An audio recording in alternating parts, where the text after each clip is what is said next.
in small business strategies.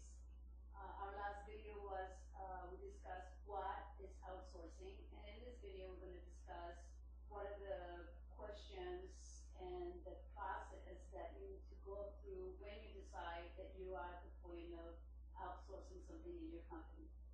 So finding support outside your company is very important.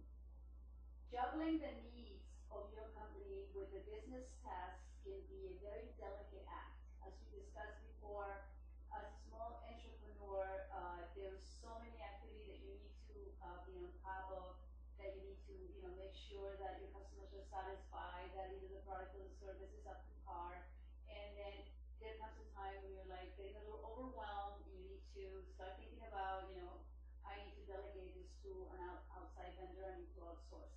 So as your company grows, it is important to know when to look for support outside of the company, when to outsource, as I said. Okay. Knowing your strengths help you to determine what aspects of your business can be outsourced to a specialist, which ultimately saves you time and money in the long run. And the discussion again that we had in the last video is that the reason to outsource is not just to save money, but to get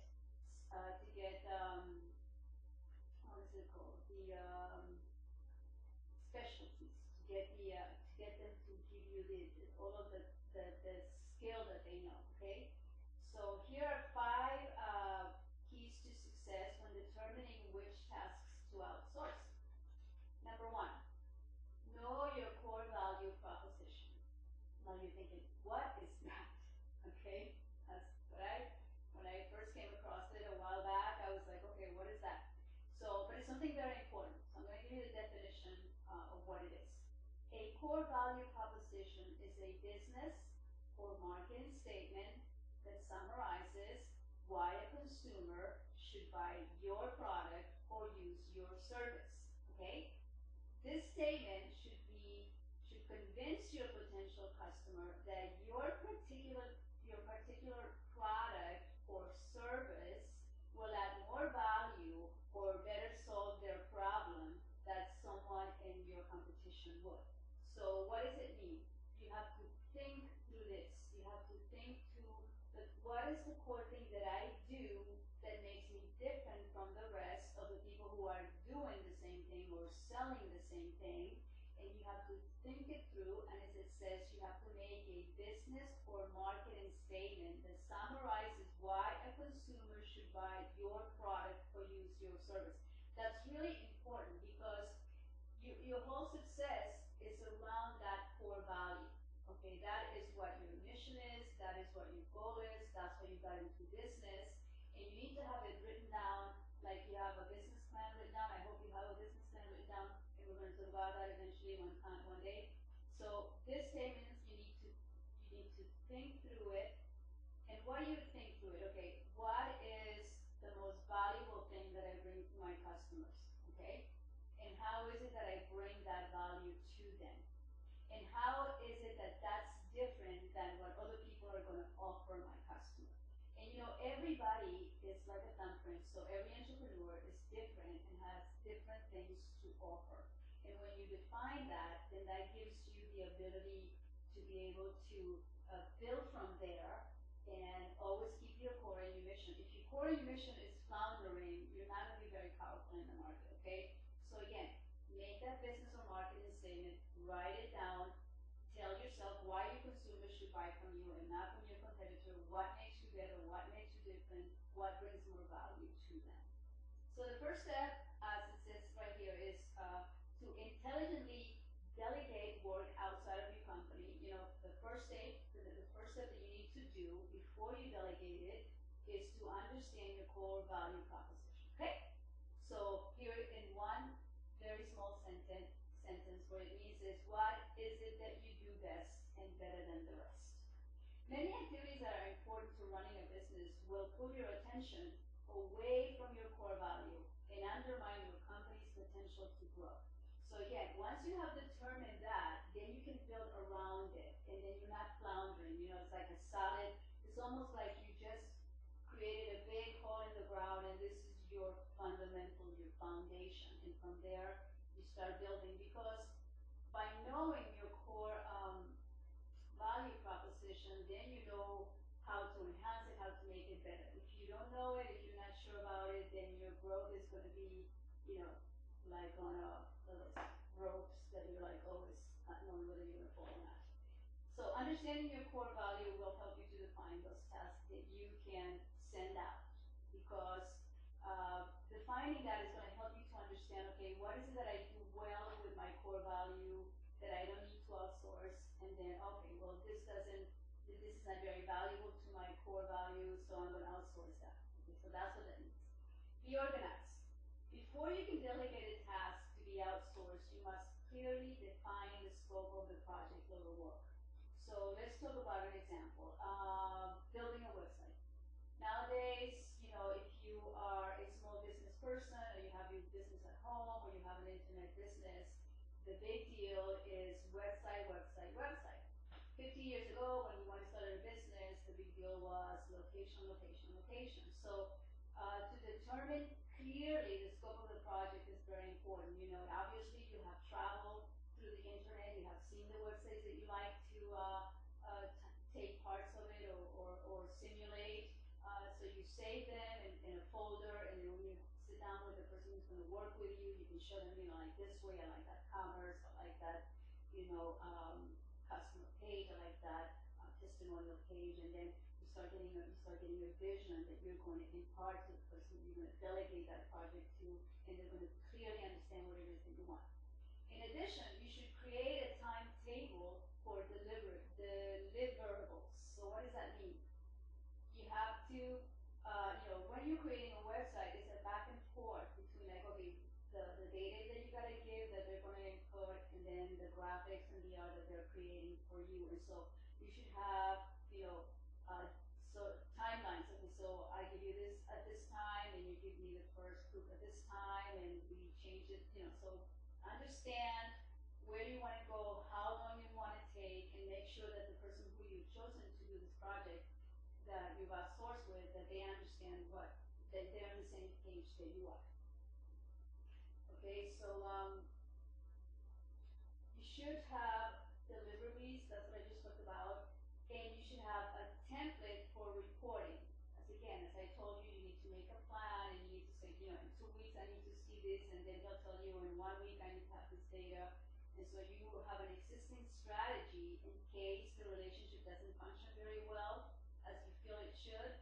So you should, part of your plan and part of your discussion with this person is the exiting plan. How, if it doesn't work, how we're gonna do this. And talk it in terms of money, okay? Like, if you say that you're going to put together this website in a month, and I do my part and give you all the data and all the information that you need in order to create it, but 3 weeks later I still don't have the first proof, then there's going to be an issue there. And then maybe 6 weeks later you still don't have it, so you need to have an exiting plan, because you need, if you're paying the fiddler, it better be paying you some. Failure to create a clear understanding at the onset can be a recipe for absolutely a horrific experience with the outsourcing. So be very clear with them. When you are vetting these people, make sure that you don't talk to just 3 people. Make sure you talk to 10 people. Start out with speaking with 10 people. Invest your time, because here's the big investment on your part, is to determine who is going to work with you best. And if you don't take the time to do that, then you can waste your time. Number 3, know your budget. Well, your time is valuable. Your money, you're more likely to be productive at your core value, again, whatever it is that you do best, than you are at some other supporting role necessary to run your company, like a website, or like payroll, or like bookkeeping. To the extent outsourcing will actually save you money, since you can be much more effective by doing what you do best and paying others to do what they do best. Number 4, make a plan. Be sure again that you have established your goals, make a plan, and that your outsourced vendor are both sticking to that plan. So you need to bring a timeline, and you need to help them understand that you are not going to be mega, or you're not going to be, when they pay attention to you, you're not going to be on top of every single detail, but you are going to have deadlines, and you are going to have conversations throughout the period of the project to make sure that you're both on time and that is progressing as you need it to be and as he understands that it should be. So if you want to authorize some alterations, that can get a little expensive. You don't want to do more than 3. You have to tweak it. You never worked with this person before, so 3 alterations to the project is reasonable, and it shouldn't be that expensive, and it should be 3 free alterations, okay? And then after that, 3 free alterations from your part, okay? Now, if they're doing alterations and they're thinking, I'm going to change it, I'm going to tweak it, and you don't like it, and then you have to change it, you should have to pay for it.